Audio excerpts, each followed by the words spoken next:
भीतर दोनों ओर से अंधे हैं, पुत्र की हाँ में हाँ मिलाते जा रहे हैं। जब पुत्र गलत कार्य कर रहा है, पाप कर्म कर रहा है, तो माता पिता का कर्तव्य है उसे उचित मार्गदर्शन देना। जब आप उसकी हाँ में हाँ ही मिलाते रहेंगे तो फिर उसे तो और छूट मिलती जाएगी, वो तो उसे तो फिर धुंधकारी बनने में क्या देर लगेगी।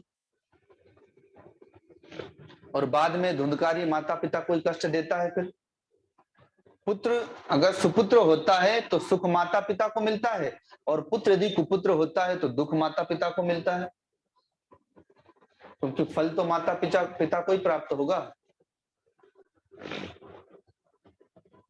अतः परिणाम होता है कि न धृतराष्ट्र त्याग कर पाते हैं, न मां गांधारी त्याग कर पाती है दुर्योधन का।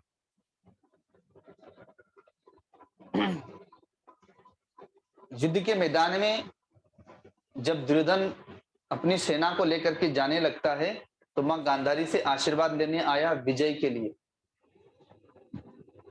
मां गांधारी ने विजय का आशीर्वाद नहीं दिया, समझाती है कि युद्ध में विनाश ही है। अरे तुम मारे जाओ चाहे पांडव मारे जाएं, हमारे लिए तो बाल बच्चे ही हैं। लेकिन दुर्योधन नहीं माना कि ठीक है, यदि आप विजय का आशीर्वाद नहीं देती फिर भी युद्ध करने जाऊंगा। उस समय तक मां गांधारी कुछ ठीक है, पुत्र मोह तो है, लेकिन विजय का आशीर्वाद नहीं दिया। लेकिन जब युद्ध के मैदान में एक एक करके पुत्र मारे जाने लगे तो फिर पुत्र मोह जाग गया, और अपने पुत्र को वज्र का बनाने के लिए वह नेत्रों की पट्टी खोल देती। और आश्चर्य यह है कि भगवान आए तो यह जानते हुए भी कि यह भगवान है, तो भगवान का दर्शन करने के लिए नेत्रों की पट्टी नहीं खोली। यहीं पर उनसे भूल हो गई। व्यास जी ने बता दिया, उनको विश्वास भी हो गया कि ये भगवान है, तो भगवान का दर्शन करना चाहिए था, भगवान से प्रार्थना करनी चाहिए थी, तो भगवान वरदान देते। वो वर मांग सकती थी कि मेरे एक पुत्र बच जाए या मेरे पुत्र बच जाएं, आप कृपा करें। लेकिन न तो भगवान का दर्शन किया और न भगवान से प्रार्थना की। दुर्योधन को बचाने चलती हैं, लेकिन दुर्योधन को बचा नहीं पाती, क्योंकि वह तो अपने पाप से पहले ही मारा जा चुका था। भीमसेन ने प्रतिज्ञा कर ली थी कि मैं युद्ध के मैदान में तुम्हारी जांघों को तोड़ दूंगा। अतः वही जांग वाला भाग वह वज्र का नहीं बना पाती, और तो शरीर का वज्र का बन जाता है और वह युद्ध में मारा जाता है। एक एक करके सारे पुत्रों का सर्वनाश हो गया। केवल एक पुत्र के मुंह के कारण से सारे पुत्र चले गए। भगवान श्री कृष्ण सामने आए तो मां गांधारी को रोष आ गया और भगवान को शाप दे दिया कि हे कृष्ण, तुम चाहते तो मेरे पुत्र बच सकते थे, अरे सारे नहीं तो कम से कम मेरे एक पुत्र को बचा सकते थे, लेकिन आज तुम्हारे रहते हुए भी सारे कुरुवंश का सर्वनाश हो गया। अतः मैं शाप देती हूं कि इसी योग लग्न ग्रहवार तिथि में सारे यदुवंशियों का भी सर्वनाश हो जाएगा।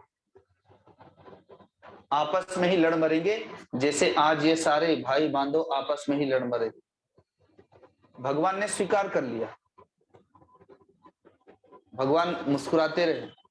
लेकिन मां गांधारी की तो सारी तपस्या चली गई। जो उन्होंने जीवन भर संयम किया, जो तप किया, आराधना साधना की, जिस तप के कारण से, जिस संयम के कारण से उन्होंने भगवान को पहचान लिया कि ये भगवान है, वह शक्ति सब कुछ चली गई, नष्ट हो गया। भगवान मुस्कुरा करके वहां से चले गए। मां गांधारी ने शाप देकर के अपना सब कुछ नष्ट कर लिया। अब यही घटना मां द्रौपदी के साथ भी घटती है। मां गांधारी के 100 पुत्र हैं और मां द्रौपदी के 5 पुत्र हैं। अश्वत्थामा ने सोए हुए में मार दिया। पांचों पांडव समझ करके पांचों पांडवों के पांचों पुत्रों को, जो द्रौपदी से उत्पन्न थे, उन पांचों को मार दिया। शिविर में उस समय पांचों पांडव नहीं थे भगवान के साथ, वे कहीं और विश्राम कर रहे थे। प्रातः काल आते हैं तो देखते हैं शिविर में आग लग गई है, शिविर जल के नष्ट हो गया है, सैनिक बहुत सारे मारे गए, अफरा तफरी मची हुई है। अपने शिविर में पहुंचे तो वहां द्रौपदी विलाप कर रही है अपने पुत्रों के शव के पास में बैठकर। अर्जुन ने बाण हाथ में लिए और पहचान लिया कि ये तो अश्वत्थामा के बाण हैं। इसका मतलब है कि रात्रि में सोए हुए में उसने खुद बाल हत्या कर दी। भगवान श्री कृष्ण और भीमसेन को साथ में लेकर के जाते हैं, अश्वत्थामा से युद्ध होता है और अश्वत्थामा को बंदी बना करके ले आते हैं। वे चाहते तो वहीं पर, भगवान तो कहते हैं कि यहीं इसका वध कर दो, लेकिन द्रौपदी को संतुष्टि हो क्योंकि द्रौपदी के पांचों पुत्र मारे गए, अतः वह अश्वत्थामा को सामने लाके पटक देते हैं, पशु की भांति बांध करके लाते हैं। एक तो वह ऐसे ही कुकृत्य करने के कारण से, बाल हत्या के करने के कारण से पाप से दबा हुआ निस्तेज हो जाता है, तेज विहीन हो जाता है। दूसरा, युद्ध में पराजित हो गया। तीसरा, पशुओं की भांति बांध करके उसे लाया गया है। कहा अर्जुन ने कि लो, तुम्हारे पुत्र का वध करने वाले को मैं ले आया हूं, तुम्हें जैसे संतुष्टि हो, तुम्हें जैसे शांति मिले, तुम इसे दंड दे सकती हो। मां द्रौपदी उठती हैं और अश्वत्थामा को प्रणाम करती हैं और कहते हैं कि नहीं नहीं, छोड़ दो इन्हें, इन्हें मुक्त कर दो। ये गुरुपुत्र हैं और गुरुपुत्र भी गुरु के समान होता है, गुरु तुल्य होता है, गुरु का प्रतिनिधि होता है। आज जिनकी कृपा से कोई महा सर्वश्रेष्ठ धनुर्धर बना हुआ है, कोई सर्वश्रेष्ठ गदाधर बना हुआ है, उन्हीं आचार्य द्रोण के ये शिष्य हैं जिनकी कृपा से आप लोग इतने शक्तिशाली हुए। दूसरे, ये ब्राह्मण हैं, ब्राह्मण अवध्य होता है। तीसरे, यह भी किसी मां के पुत्र हैं। आज इनकी मां केवल इन्हीं के लिए जीवित है, नहीं तो वे तो अपने पति के साथ सती हो गई होती, लेकिन पुत्र मोह के कारण से वे रुक गई। जैसे मेरे पुत्रों के वध होने पर मुझे पीड़ा हो रही है, वैसे ही इसकी मां को भी इनके अभाव में, इनके मारे जाने पर पीड़ा होगी, और फिर इनको मारने से मेरे पुत्र जीवित नहीं हो जाएंगे। अतः आप इन्हें छोड़ दीजिए, मुक्त कर दीजिए। अश्वत्थामा को मुक्त कर दिया गया। एक तरफ मां गांधारी है और एक तरफ मां द्रौपदी है। एक के 100 पुत्र हैं, 100 पुत्र मारे गए, एक के 5 पुत्र हैं, पांचों मारे गए। अब मां को तो प्रत्येक पुत्र से मोह होता है, चाहे वो 1 हो या 5 हो या 100 हो। लेकिन मां गांधारी ने भगवान को शाप दे दिया, लेकिन मां द्रौपदी ने अश्वत्थामा को शाप नहीं दिया, अश्वत्थामा को मुक्त कर दिया, क्षमा कर दिया। भगवान बड़े प्रसन्न हो गए, भगवान अत्यंत प्रसन्न हो गए और कहते हैं कि ऐसी क्षमा तो संतों में पाई जाती है, ऐसी क्षमा तो संतों में पाई जाती। भगवान कहते हैं, कल्याणी कहकर के पुकारते हैं भगवान, अरे कल्याणी तुमने क्षमा कर दिया, ऐसी क्षमा तो संतों में पाई जाती है। सुना होगा आप लोगों ने वशिष्ठ जी और विश्वामित्र में कामधेनु गौ माता के चलते वैर हो गया था। वशिष्ठ जी तो वैर नहीं करते थे, उनके पास कामधेनु गौ माता थी, उसी का हरण करना चाहते थे विश्वामित्र जी, जो पहले राजा थे। कामधेनु गौ माता को छीनना चाहते थे, अपने पास अपने महल में ले जाना चाहते थे, लेकिन वे ले जा ना सके। उल्टे उनकी पराजय हो गई, उनकी सारी सेनाओं की भी पराजय हो गई, सेना भी नष्ट हो गई। तब उन्होंने देखा कि मेरी सारी शक्ति नष्ट हो गई, वो तपस्या करने चले गए।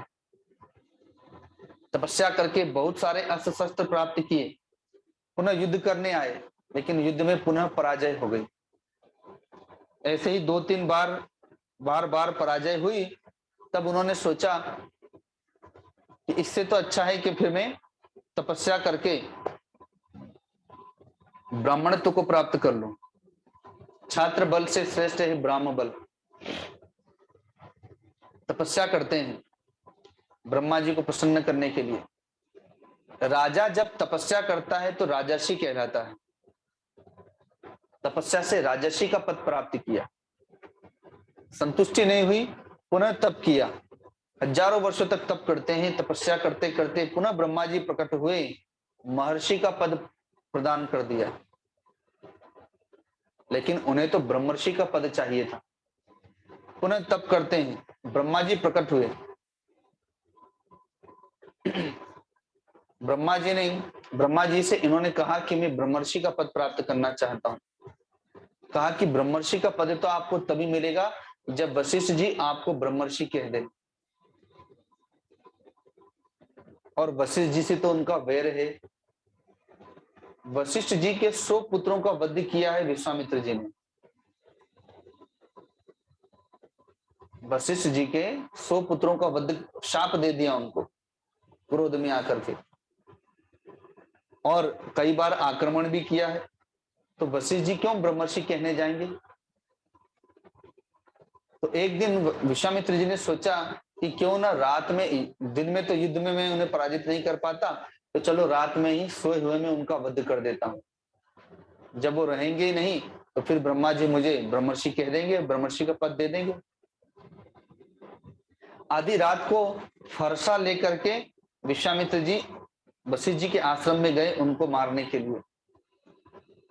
आश्रम में और शिष्यगण थे, वे सभी सो रहे थे अपनी अपनी कुटियाओं में। वशिष्ठ जी की कुटिया के पीछे जाकर के छिप गए। देखा अभी ये लोग जागे हुए हैं, सोए नहीं हैं। तो वशिष्ठ जी अपनी कुटिया के आंगन में बैठे हुए हैं और चांदनी रात है, पूर्ण चंद्र है, मानो पूर्णिमा का चंद्रमा हो। चारों ओर प्रकाश फैला हुआ है और उस प्रकाश में सब कुछ दिखाई दे रहा है। तो चर्चा करते करते वशिष्ठ जी कहते हैं कि देखो कितना चांद का कितना प्रकाश है, कितना आलोकित हो रहा है, और सारी सृष्टि प्रकाशित हो रही है। इस प्रकाश में शीतलता प्रदान कर रहा है, प्रकाश प्रदान कर रहा है, अंधकार भी दूर हो गया। ये ऐसा ही प्रतीत हो रहा है जैसे इस समय विश्वामित्र की तपस्या से सारी सृष्टि आलोकित हो रही है, प्रकाशित हो रही है। ऐसा कह करके विश्वामित्र जी की वो प्रशंसा कर रहे हैं। तो कुटिया के पीछे विश्वामित्र जी सोचते हैं कि अरे, जिनके अनिष्ट की हमेशा मैं अनिष्ट करने का प्रयत्न करता रहता हूं, जिनके 100 पुत्रों का वध कर दिया और युद्ध में भी इन्हें बार बार पराजित करने के लिए आता हूं, और एकांत में अपनी पत्नी के पास में मेरी प्रशंसा कर रहे हैं, तो निश्चित रूप से ये तो महात्मा है।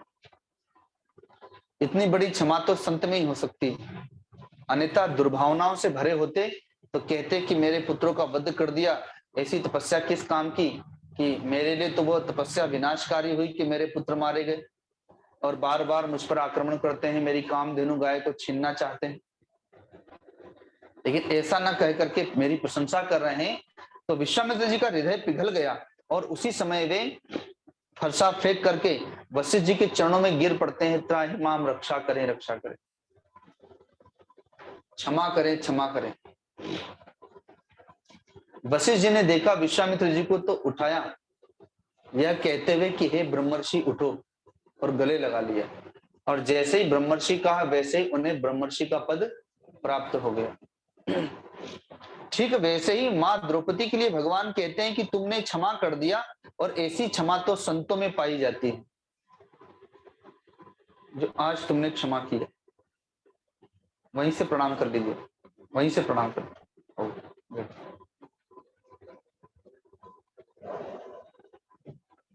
एक तरफ मां गांधारी है जिनके 100 पुत्र मारे गए, जबकि वे दुष्टात्मा है, पापात्मा है, अपने पाप कर्मों के कारण से उनका विनाश हुआ। भगवान तो शांति दूत बनकर के समझाने गए थे, स्वयं ब्रह्मर्षि व्यास जी समझाने गए, परशुराम जी समझाने गए, सनकादिक ऋषि समझाने गए, स्वयं मां महात्मा विदुर ने समझाया, और स्वयं मां गांधारी ने समझाया।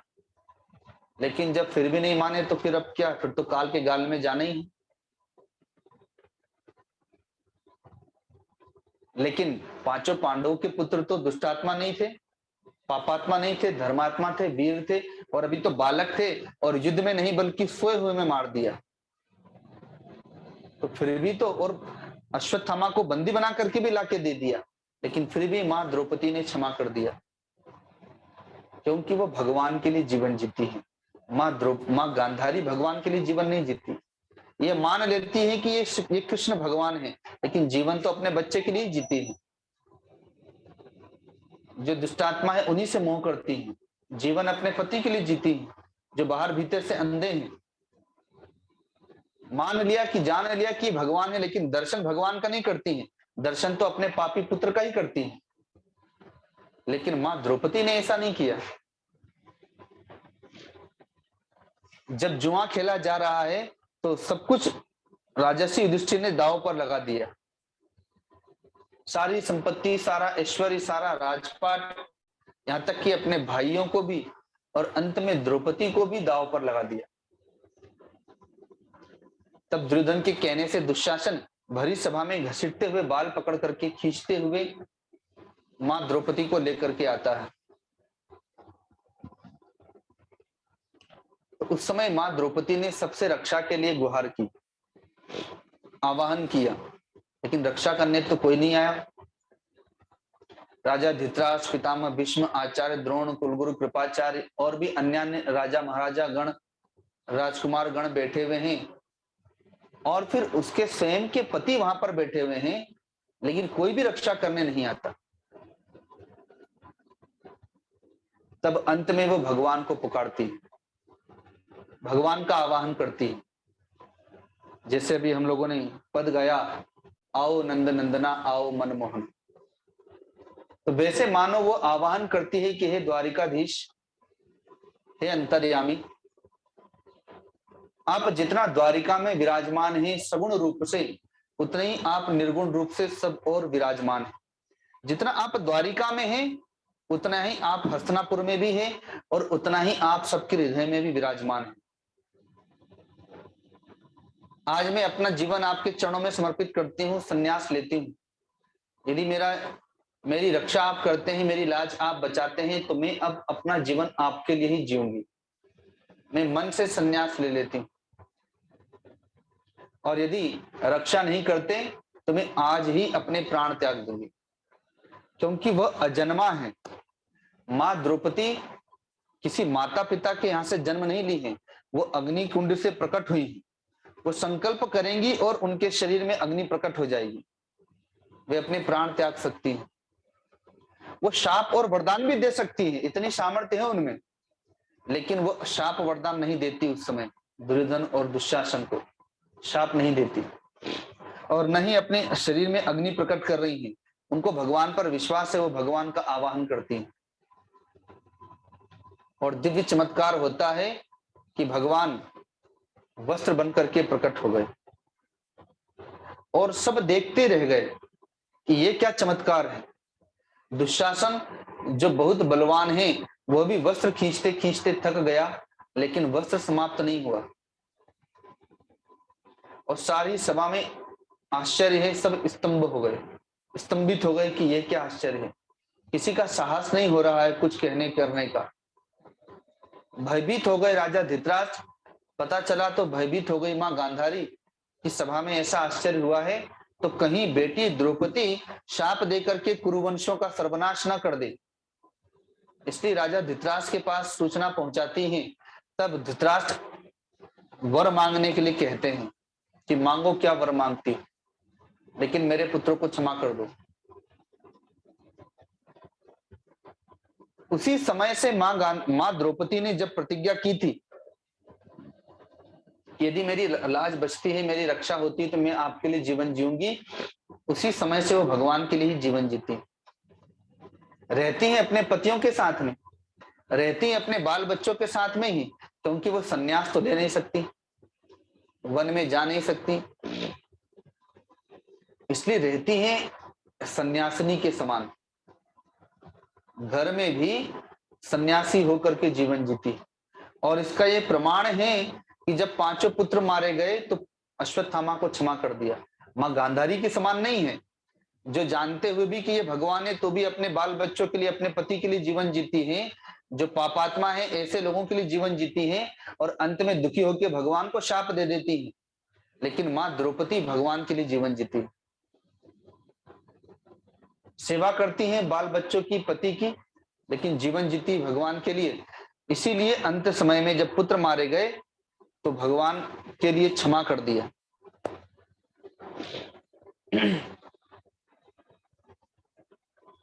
तो भगवान को मानना और भगवान के अनुसार चलना दोनों में बड़ा अंतर है। भगवान को तो हम सब मानते हैं, सुबह शाम पूजा पाठ आरती करते ही हैं, लेकिन चलते तो अपने मन से ही हैं। खाना पीना सोना जागना आदि सब अपने मन से ही करते हैं। भगवान के सिद्धांत के अनुसार कहाँ चलते हैं, भगवान की आज्ञा के अनुसार कहाँ चलते हैं। भगवान का सिद्धांत गीता जी में है, भगवान का दिव्य चरित्र रामचरितमानस में है। तो भगवान ने तो रामचरितमानस में तो करके दिखाया।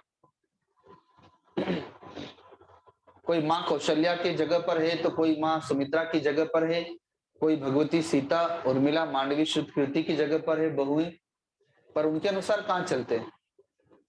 मानते हैं राम जी को लेकिन चलते रावण के अनुसार है, मानते हैं माँ कौशल्या और सुमित्रा को लेकिन चलते तो उनके अनुसार नहीं है, चलते तो कैकेयी और मंत्रा के अनुसार है। मानते हैं सीता जी को, उर्मिला आदि को, लेकिन जगत में सुपनखाओं की संख्या ही ज्यादा पाई जाती है, सीता सावित्री की संख्या नहीं पाई जाती।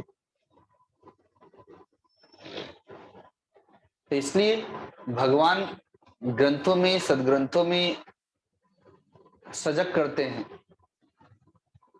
मानना और जानना, अर्थात मान करके और उसके अनुसार चलने का प्रयत्न करना।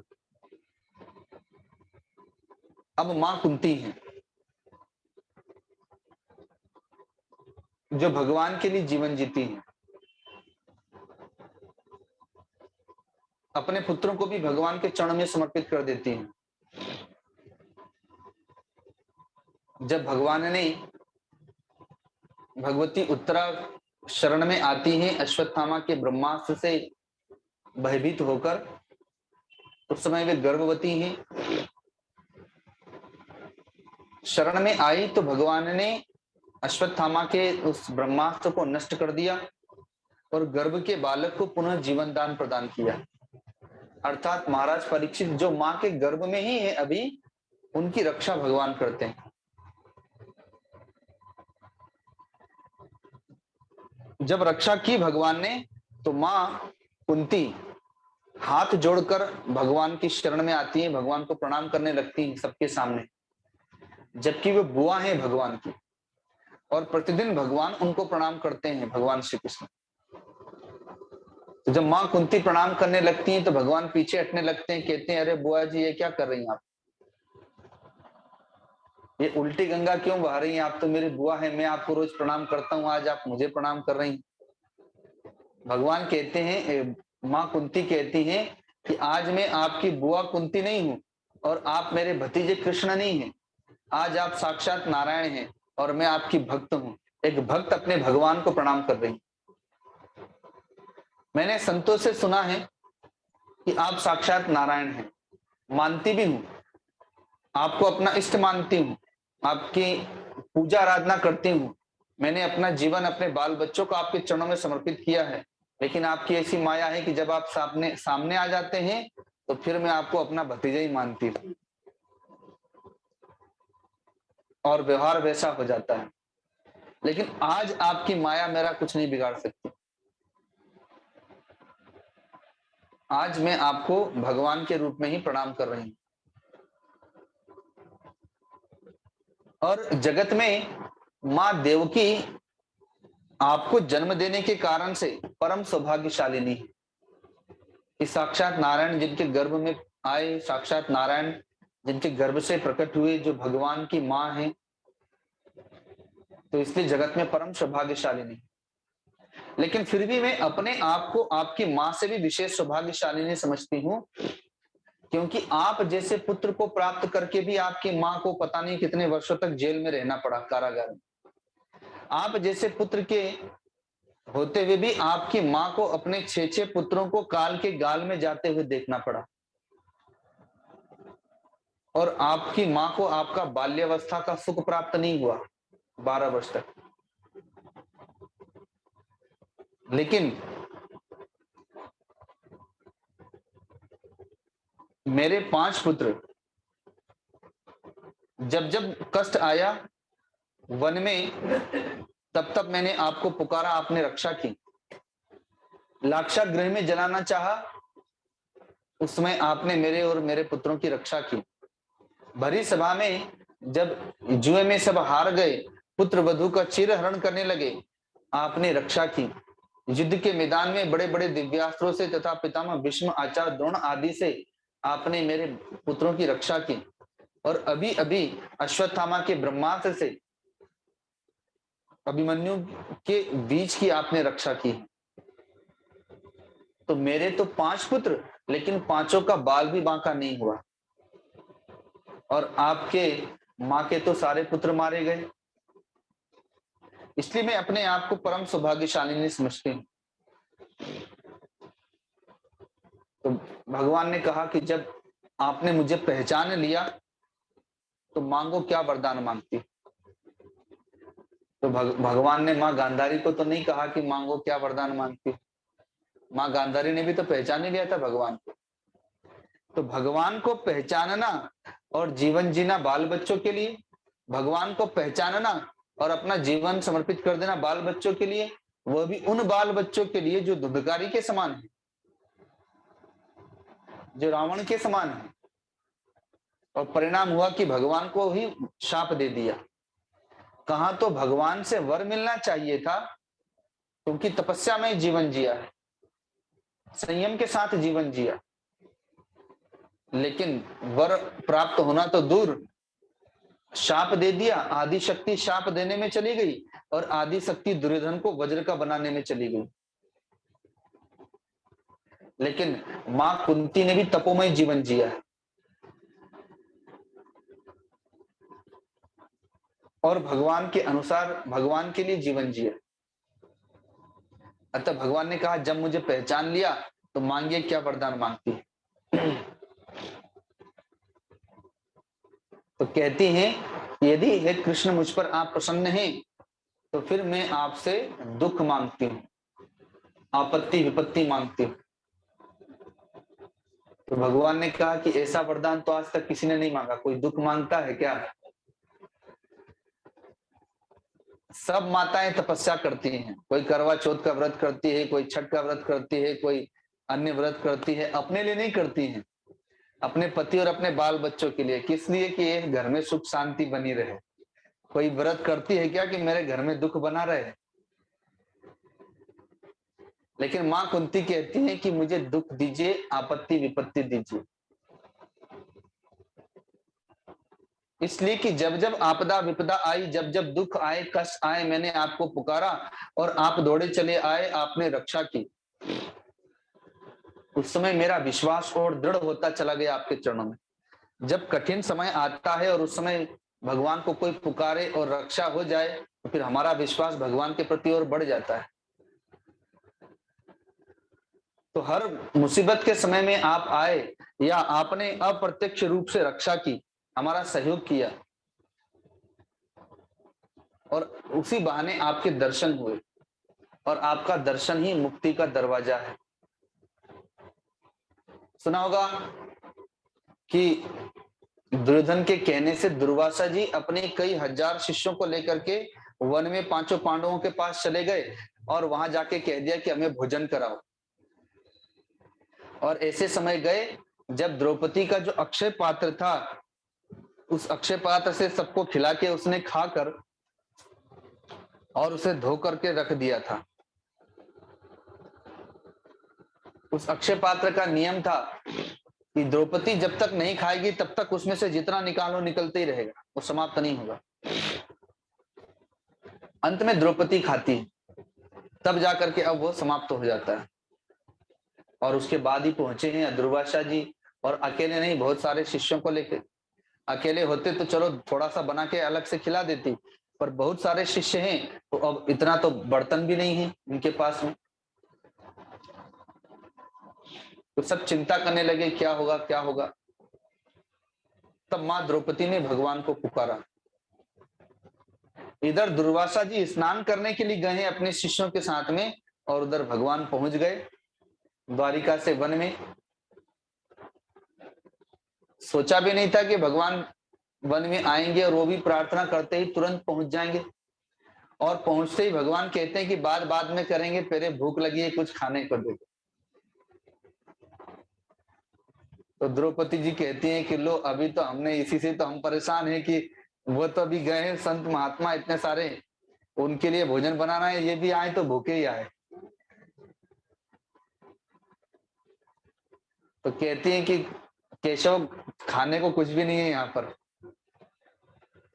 जो बना था वो सब पूरा हो गया। भगवान कहते हैं कि नहीं, कुछ भी हो, तुम जो भी हो उसमें से दे दो। वो पात्र को देखो, पात्र में कहीं थोड़ा भी लगा होगा तो दे देना। अब संयोग की बात है, वैसे तो माताएं अपने घर में सब बर्तन ठीक से साफ करके रखती हैं, पर संयोग की बात थी कि उस दिन उसमें एक चावल का दाना रह गया था। हाँ भगवान लगा भगवान को खाना था, इसलिए भगवान ने लगा दिया। अब पात्र में से वही चावल का एक दाना भगवान ने हाथ में लिया और मुख में डाल दिया। तो संकल्प किया भगवान ने, और एक चावल का दाना खाते ही भगवान खाते हैं इधर, और डकार लेते हैं दुर्वासा जी उधर, पेट भर गया उनका सारे शिष्यों के साथ में। अब मन में विचार करते हैं कि ये क्या हो गया, हम तो अभी बोल करके आए हैं कि हम प्रसाद पाएंगे, और इधर तो डकार पर डकार आ रही है, पेट फूला जा रहा है जैसे बहुत भोजन कर लिया हो। अब वहां गए और कहेंगे कि नहीं खाएंगे तो भी अच्छा नहीं है, तो क्या करें, तो कहा भाग लो और क्या, क्योंकि पांडव धर्मात्मा है, दुखी होंगे अगर गए और नहीं खाए तो भगवान ने तो तत्काल काम बना दिया एक चावल के दाने में।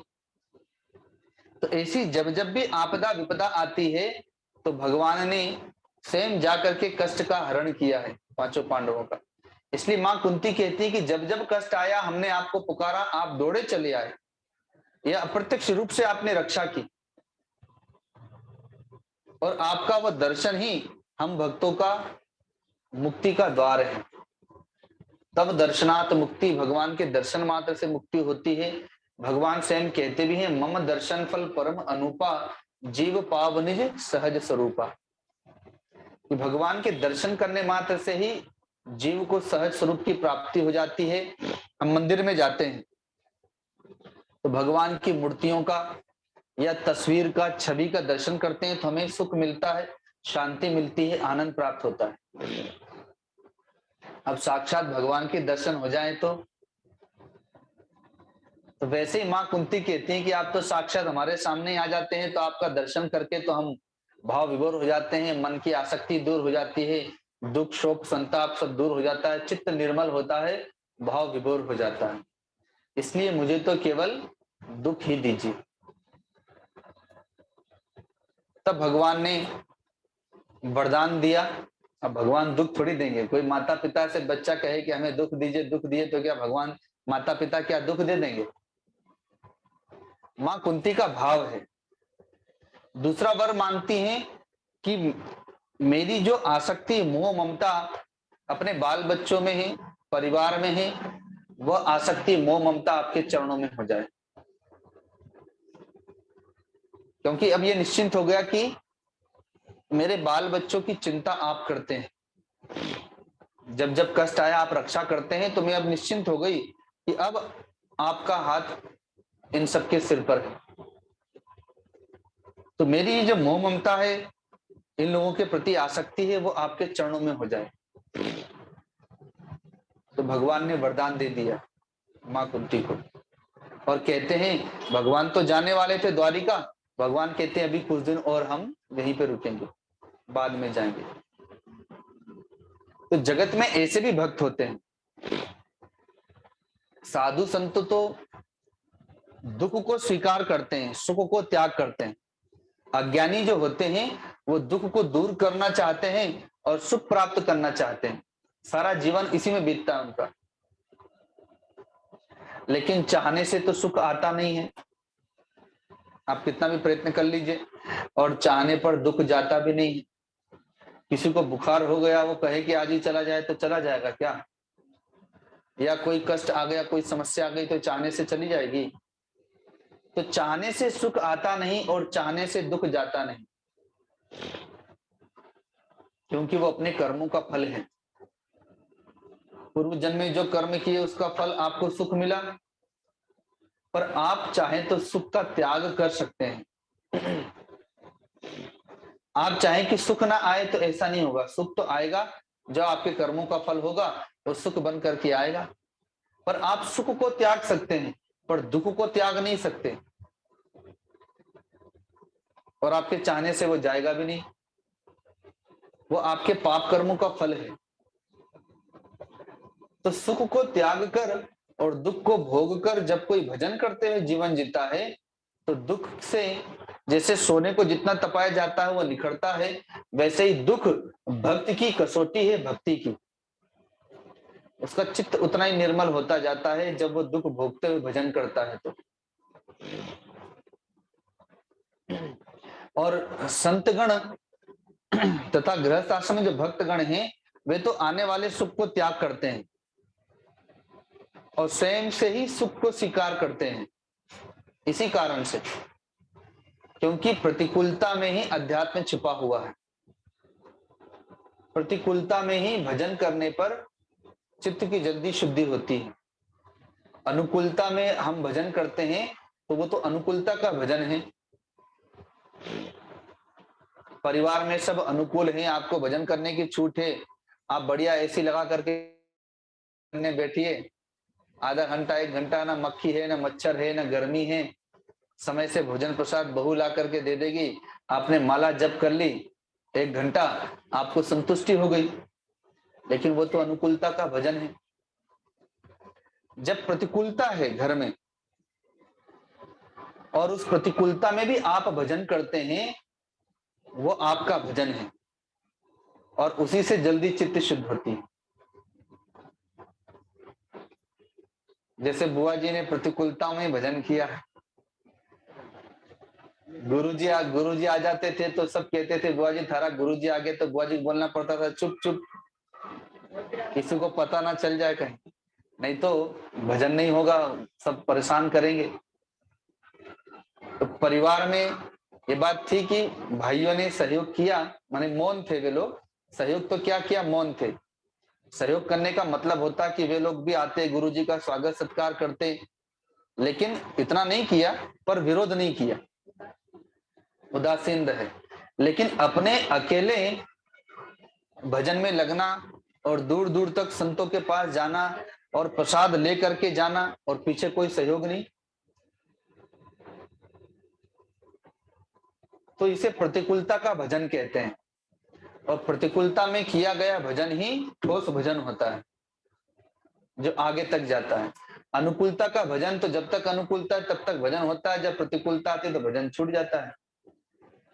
ऐसा देखा जाता है, जब प्रतिकूलता आती है तो कहते हैं अब समय नहीं, बड़ा अभी बहुत कठिन समय चल रहा है और बहुत समस्याएं आ गई घर पर, इसलिए भजन नहीं हो पा रहा, मंदिर नहीं जा पा रहे हैं, सत्संग नहीं जा पा रहे। तो इसलिए सत्संग प्रतिकूलता में, भजन प्रतिकूलता में, अगर प्रतिकूलता आ रही है तो उससे विचलित ना हो और भजन और सत्संग में मन लगाए। और जैसे अभी आप लोग आ जा रहे हैं वैसे पीछे से भी प्रयत्न कीजिए कि उस समय भी आप लोग आए अपने कल्याण के लिए। चलो 7 दिन में 7 दिन नहीं आ सकते हैं तो प्रयत्न कीजिए कि कम से कम 2 दिन के लिए आए। जो लोग तो रोज आते हैं वो लोग तो आइए, लेकिन और माताएं जो प्रतिदिन नहीं आ पा रही तो प्रयत्न करें सप्ताह में 2 दिन का समय निकालने का। ऐसे करते करते धीरे धीरे समय एडजस्ट होने लगेगा, अर्थात समय आप निकालने लग जाएंगे परिवार में रहते हुए। वह अपने लिए भजन करना। तो एक छोटे से भजन के माध्यम से वाणी को विराम देंगे।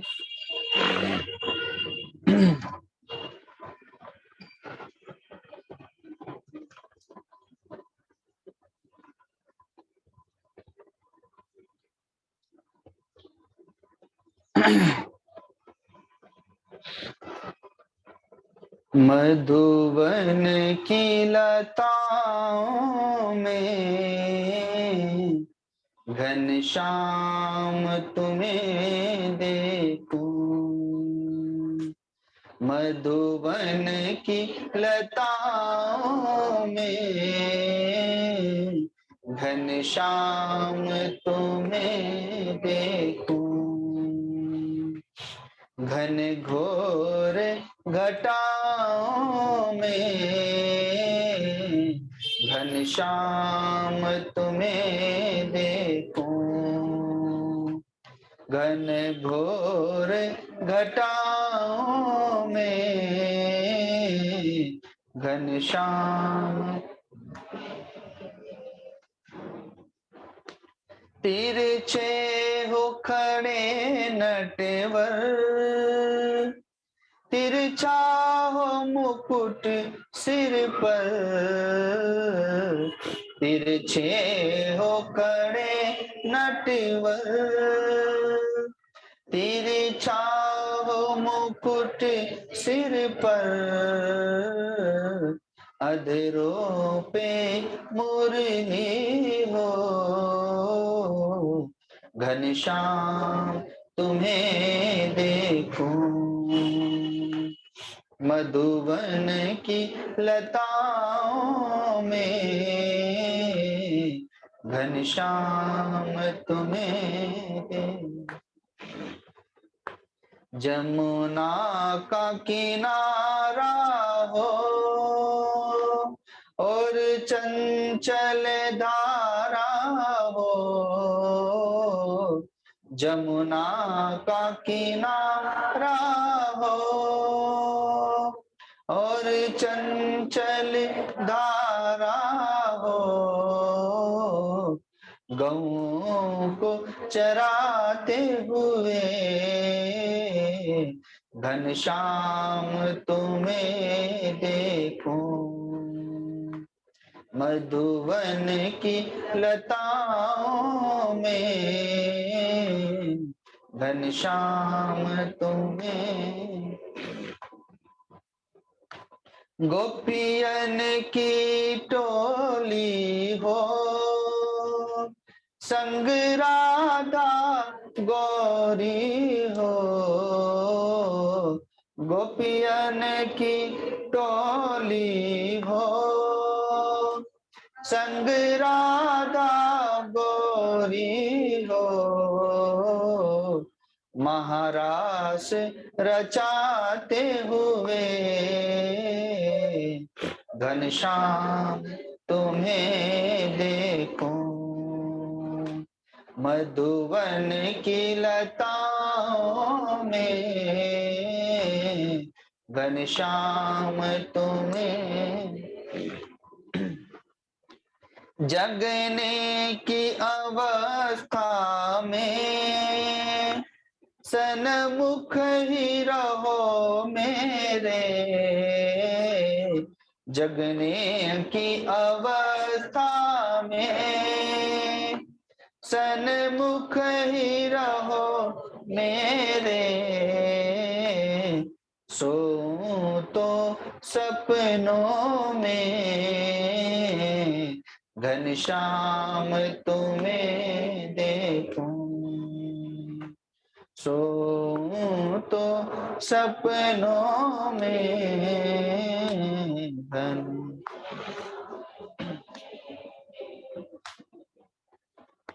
भव सागर में भगवन डगमग नैया मोरी,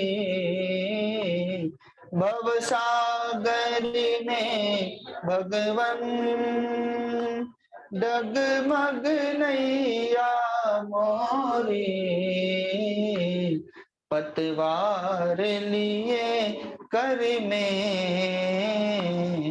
घनश्याम तुम्हें देखूं, पतवार लिए कर में घनश्याम तुम्हें देखूं, मधुवन की लताओं में घनश्याम तुम्हें देखूं, घन घोर घटाओं में घनश्याम तुम्हें देखूं, घनश्याम तुम्हें देखूं,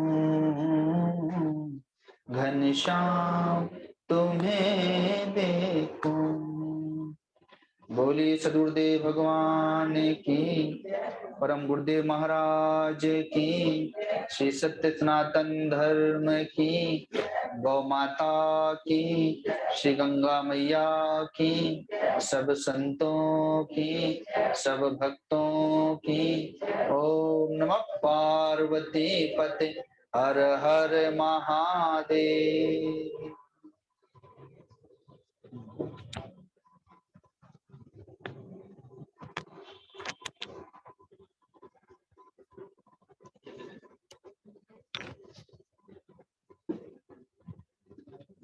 हाँ माइक